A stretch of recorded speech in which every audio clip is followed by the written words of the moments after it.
Hi అండి, అందరికీ నమస్తే. వెల్కమ్ బ్యాక్ టు అమ్మతో వంట. ఈ రోజు స్పెషల్ రెసిపీ రోటి టమాటా పచ్చడి అండి. ఈ పచ్చడి వేసుకొని కొద్దిగా నెయ్యి వేసుకొని వేడి వేడి అన్నంలో తింటుంటే చాలా రుచిగా ఉంటుందండి. ఎంత మంచి కూర ఉన్నా పక్కన పెట్టి మరి దీంతోని కడుపు నిండా అన్నం తింటారండి. మరి ఈ పచ్చడి ఎలా తయారు చేయాలో చూద్దాం.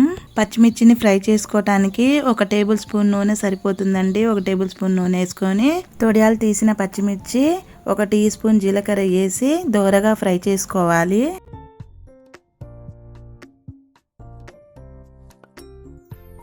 ఇలా ఫ్రై చేసుకున్న పచ్చిమిర్చిని ఒక గిన్నెలో తీసుకోండి.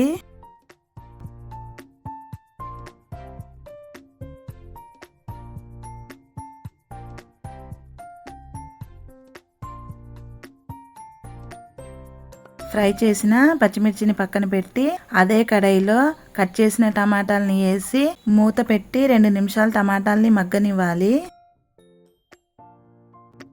2 నిమిషాల తర్వాత మూత తీసి 1 నిమ్మకాయ అంత సైజు చింతపండుని వేసుకోవాలండి. ఒకసారి మొత్తం కలిపి మరో 2 నిమిషాలు మూత పెట్టి టమాటాలని మగ్గనివ్వాలి.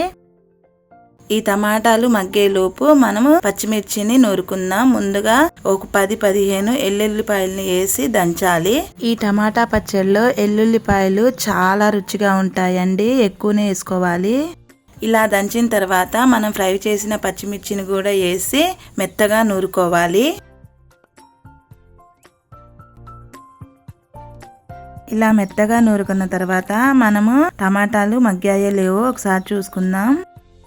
టమాటాలు చక్కగా మగ్గాయి. ఈ టమాటాలని మనం ముందుగా నూరుకున్న పచ్చిమిరపకాయల్లో వేసి ఇవి కూడా మెత్తగా నూరుకోవాలండి. కొత్తగా మన ఛానల్ని ఎవరైనా చూసినట్లయితే మన ఛానల్ని సబ్స్క్రైబ్ చేసుకోండి. ముందుగా నా ఛానల్ని చూసే వాళ్ళకి, ఛానల్ని సబ్స్క్రైబ్ చేసుకున్న వాళ్ళకి, నా ఛానల్ని ఇంతగా ఆదరించే మీ అందరికీ థ్యాంక్ యూ సో మచ్ అండి.